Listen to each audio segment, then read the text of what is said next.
পরিস্থিতি বিবেচনায় মিয়ানমারের সহিংসতা ও মানবাধিকার লঙ্ঘন অব্যাহত থাকায় এখনই রোহিঙ্গাদের নিরাপদ প্রত্যাবাসনের পরিবেশ নেই বলে মনে করছে ইউরোপীয় ইউনিয়ন। তবে স্বেচ্ছায় নিরাপদ, মর্যাদাপূর্ণ ও টেকসই প্রত্যাবাসনই যে চূড়ান্ত সমাধান, সেটি আবারও স্পষ্ট করেছে ২৭ দেশের এই জোটটি।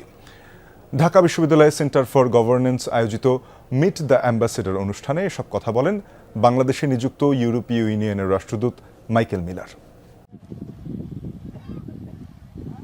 ২০১৭ সালে মিয়ানমারের রাখাইনে সামরিক অভিযান ও সহিংসতার মুখে বাংলাদেশে আশ্রয় নেয় lakh lakh Rohingya.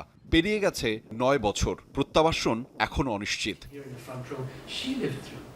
Meet the ambassador অনুষ্ঠানে বাংলাদেশে নিযুক্ত ইউ রাষ্ট্রদূত মাইকেল মিলার জানান, রোহিঙ্গা সংকট সমাধানের চূড়ান্ত লক্ষ্য হল প্রত্যাবাসন। সেটি হতে হবে নিরাপদ, মর্যাদাপূর্ণ, স্বেচ্ছামূলক এবং টেকসই। কিন্তু এই মুহূর্তে মিয়ানমারে সেই পরিবেশ নেই বলেও জানান তিনি। সীমান্তের ওপারে সামরিক সংঘাত, সহিংসতা ও মানবাধিকার লঙ্ঘনের কারণে এখনই টেকসই প্রত্যাবাসনের সম্ভাবনা দেখছে না ইউরোপীয় ইউনিয়ন।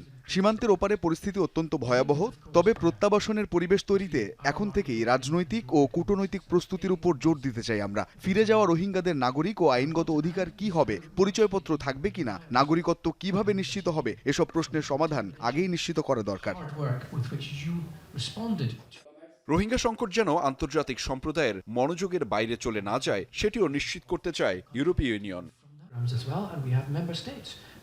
শুধু রোহিঙ্গা নয়, কক্সবাজারের স্থানীয় জনগোষ্ঠীকেও সহায়তা দিচ্ছে ইইউ। রোহিঙ্গারা যতদিন এখানে থাকবে ততদিন কিভাবে একটি টেকসই উপায়ে তাদের সহায়তা করা যায়। তবে সংকটের সমাধানে স্বেচ্ছায় নিরাপদ, মর্যাদাপূর্ণ ও টেকসই প্রত্যাবাসনকে সমর্থন করি আমরা। রোহিঙ্গা সংকটের পাশাপাশি বাংলাদেশের সঙ্গে ইউরোপীয় ইউনিয়নের সম্পর্কের কৌশলগত দিকও উঠে আসে আলোচনায়। ইইউ বলছে, বাংলাদেশকে শুধু বাজার বা উন্নয়ন সহযোগী হিসেবে নয়, ক্রমবর্ধমান কৌশলগত অংশীদার হিসেবে দেখছে তারা।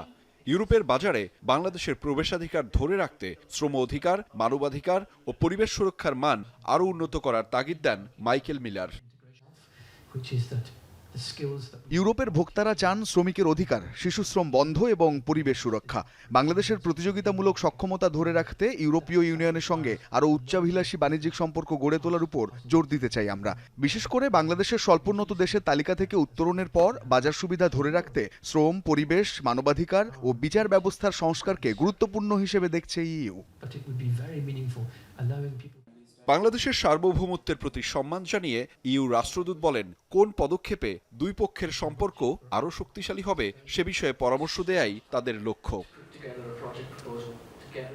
আহমেদ রেজা, যমুনা নিউজ, ঢাকা।